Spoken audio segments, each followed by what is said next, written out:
Well, hello mga ka-friendships! Welcome po sa ating brand new channel, Filipina in Michigan.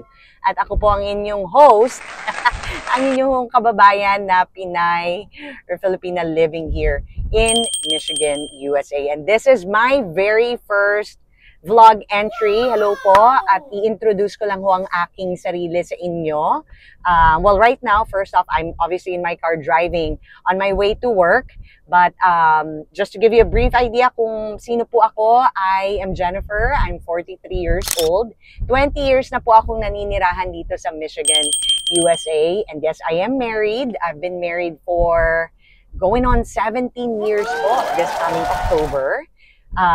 To a white American guy. And no kids po. Wala ho kaming anak, pero meron ho kaming 2 pusa. We are definitely cat people. So yan po ang basic about me. And if you're wondering what do I do for a living, well, ako po ay isang hairstylist, hair colorist, hairdresser. And I've been doing that for the last 16 years. Wow. But the first 5 years, nagsimula po ako magtrabaho as an employee sa isang traditional na hair salon. And then, after that, 11 years ago, nagsimula po ako ng negosyo ko. So, ako po ay meron lang simple, humble na salon studio. I basically sole proprietor. I work for myself by myself. Ako po ay naturally introvert. And yan ho, dyan ho ako nagte-thrive. Hindi ako mahilig sa malaking crowd. I guess I could have expanded and opened a bigger hair salon. But I really prefer to keep things simple. Mas masaya ho ako na mag-isa po akong nag-ooperate. But anyways, yes, so that's where I'm headed right now. Papasok po tayo sa trabaho. It is Friday morning po. At ang weather na ho dito sa Michigan, medyo unusual po, but we've had a very unusual summer. Anyway, pero for end of August, usually dapat ito parang medyo may pagka-Pilipinas ang temperature. Mainit and humid. But actually, presko siya, no? I don't know if it's comparable to certain areas in Tagaytay or Baguio na para kang pumasok sa air-conditioned na kwarto. So, sakto lang yung lamig niya, very presko, syempre fresh air. Kaya masarap po itong weather na to, no humidity. So, yes. So, yan po ang basics about me. I've had, actually, meron ho ako naging channel before, and tawag actually Pinay in Michigan, ano. And so, I've always been into vlogging, pero somehow, I do it on and off. Pero, you know, I'm in a different space right now. I feel like when I started vlogging, siguro even 7 years ago, you know, compared to now, I can look back and say I was like much younger. Pero ngayon, at 43, I feel like I've become more mature, mas tumanda ho, mas nag-mature, mas nagkaroon ng wisdom. And I'm just excited to share more to the world, diba ho? Pero ang napansin ko ho dun sa old channel ko, there's a few Filipinos na na-hire as teachers na nagtrabaho dito sa Detroit. And some of those Filipinos, siguro nagre-research sila about Michigan, they actually found me, my YouTube channel, helpful. Kasi syempre, gusto nyong malaman kung kayo lilipat dito sa Michigan, you know what Michigan is all about. Meron ding Filipino family na lumipat naman from Beverly Hills to here, and exactly that's how they also found me kasi nagre-research sila about Michigan. So that's one of my intention, to show and to share everything about Michigan, cost of living, lifestyle.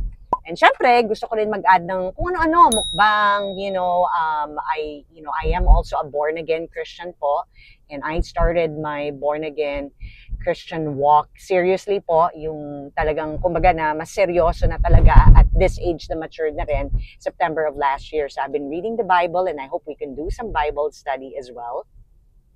So yun, excited po ako mag-share ng kung ano-ano, that hopefully will bring some value, inspiration, motivation sa inyo po. So, yan po ang basic about me. Ang location po ng salon ko ay sa city na tinatawag na Ann Arbor. Andito po sa area na to sa Michigan, ang University of Michigan. At ang kanilang healthcare system ay, or medicine school ay, parang kasali siya sa top school dito sa Amerika. So, it's a great place to have a business kasi ho, ang mga tao na nakatira dito sa area na to, mga professional, no? Nagtatrabaho sa university, nagtatrabaho sa hospital. Meron din yata kaming Google office dito. So, just a lot of professional people with good income. Kaya, yung mga clientele na bibuild ko can sustain, going to hair salon, which is good for me. Okay, so,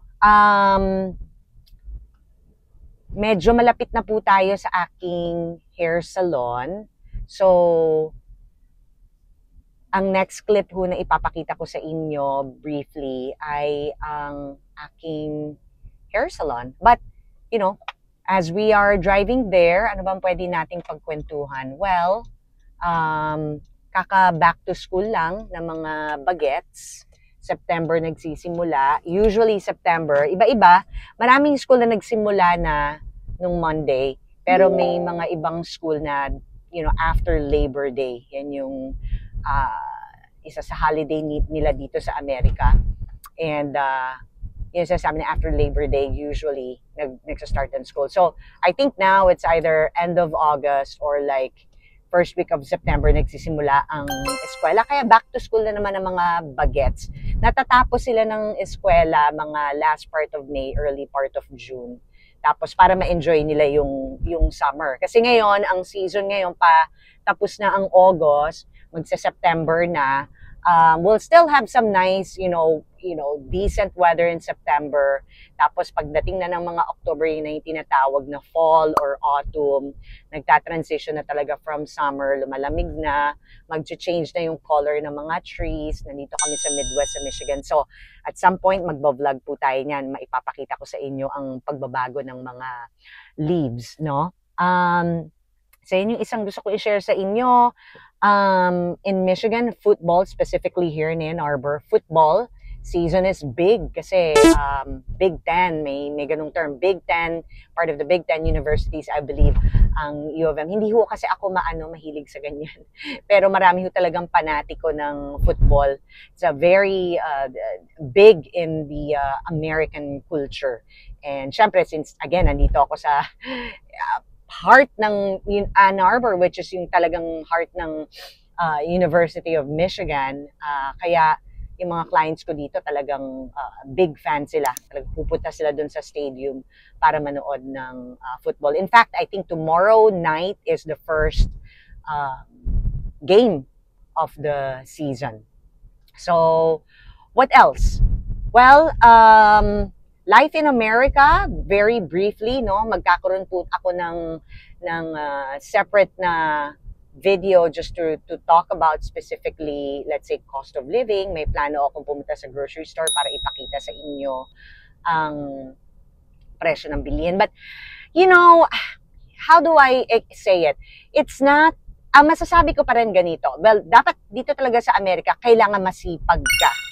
Masipag kumayod. But you know what? Here's another important thing I want to say. I don't know if in our culture as Filipinos, magaling tayo dito, di ba? Pero not only dapat masipag magtrabaho, but you need to be matipid. Kailangan masinop din sa pera. Kasi I feel like meron naman sigurong mga grupo na parang hati, no? Parang may mga Pilipino na sobrang matipid. Pero meron naman ding mga Pilipino na parang ubos biyaya, 'di ba? So pagkita yung group na yan na ubos biyaya kasi yan yung mga mahilig bumili ng mga designer, bibili ng mga malalaking bahay, bibili agad ng mga kotse. And nothing wrong with that kasi to each his own, 'di ba? Kasi kanya-kanya lang naman ang trip yan. Kung ang trip niyo sa buhay, gastusin yung pera niyo sa mga mararangyang bagay, then so be it. It's up to you, 'di ba? Ika nga. But sa Amerika kasi, well, kahit saan bang, kahit sa Pilipinas, no, mahirap maglustay ng pera. Well, here in the US, ang hirap kasi ang mahal, lahat talaga mahal, bawat kibot, everything from, let's say, ito all random stuff, mambo-jumbo na itong mga example ko, no? Kailangan mo ng bagong gulong. Depends on the kind of tires you're gonna buy, but I've spent, $1,000 for good snow tires or all year round tires na, magiging safe ako pag nagda-drive ako sa snow. Boom, 'di ba? Right then and there, it's $1,000. And I think 63% of Americans, may data akong nabasa, no, don't even have $1,000 in their bank account. So, basta ilalahad ko yan sa next vlog ko, lahat ng mga expenses, no, kung gaano kamahal ang mga ang mamuhay sa Amerika. But having said that, kasi andito na ho ako sa sa hair salon ko. What I want to say is, if you are masipag, madiskarte, at magaling mag-ipon, you're not the type na makikipagsabayan ka, bumili ng mga mamahaling gamit, you'll do well. Kasi ang maganda dito sa Amerika, even, syempre may mga economic issues din dito, mga problems. No? Iba na rin ngayon, mahal na rin ang bilihin compared to 20 years ago when I moved here. Ang maganda naman dito sa Amerika, kumpara sa Pilipinas, kahit mahirap din ang buhay, no, maraming trabaho. Yun ang difference. But I'm sorry, medyo bitin tayo. I-explore ko pa yan sa susunod na na vlog natin. And kasi kailangan ko na pumasok, I think my client's already there. Pero to be continued. And we're here na po sa loob ng aking hair salon studio. Bigyan ko lang ho kayo ng quick tour ng aking salon studio. So, ito po yan ha.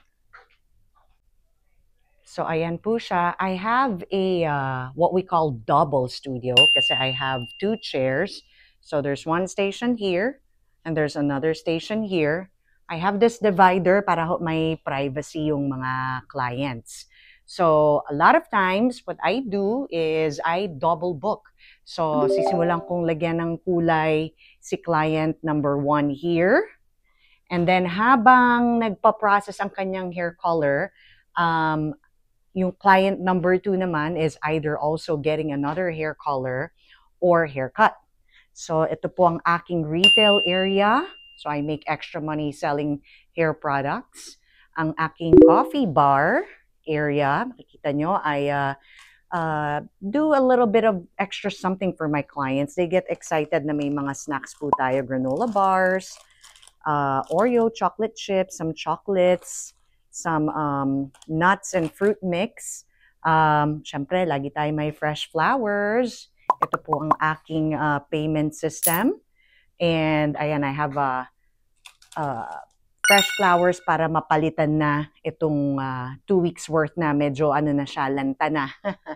And I like to create a certain vibe sa aking hair salon. So, ayan, itong aking wall art gallery. And then behind me, you can see I have my shampoo bowl.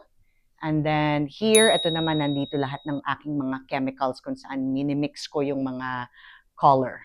Okay? And yan, ayan siya. So, it's very relaxing. It's very inviting. It's quiet. It's peaceful.